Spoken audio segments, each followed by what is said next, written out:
This drill is going to be a half kneel, low scoop, lateral med ball toss, where instead of throwing the ball forward to work on more hip propulsion, we're going to be working on challenging our side-to-side stability, especially on a single leg or in our pelvic postures that are going to help us in a single leg. That's why we're actually starting down on the ground here in a half kneel. We want to take Nick out of having to stabilize his foot and ankle when we're first learning this and really maximize learning how to stabilize our stack and use it as a coil.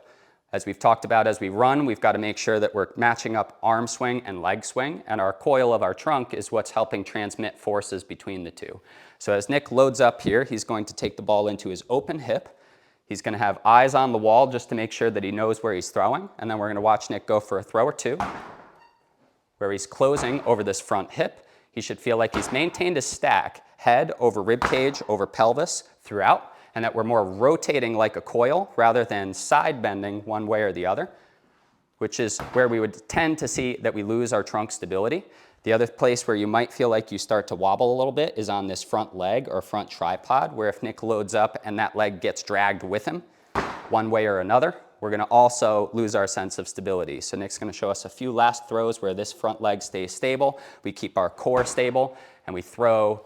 Once you gain some comfort, you can do what Nick's doing here, where you take your eyes off the wall and maintain a neutral gaze forward. You're going to perform for the prescribed number of reps, and you want to make sure that you're approaching this drill as you gain more comfort with some intensity and some quickness to build some explosion.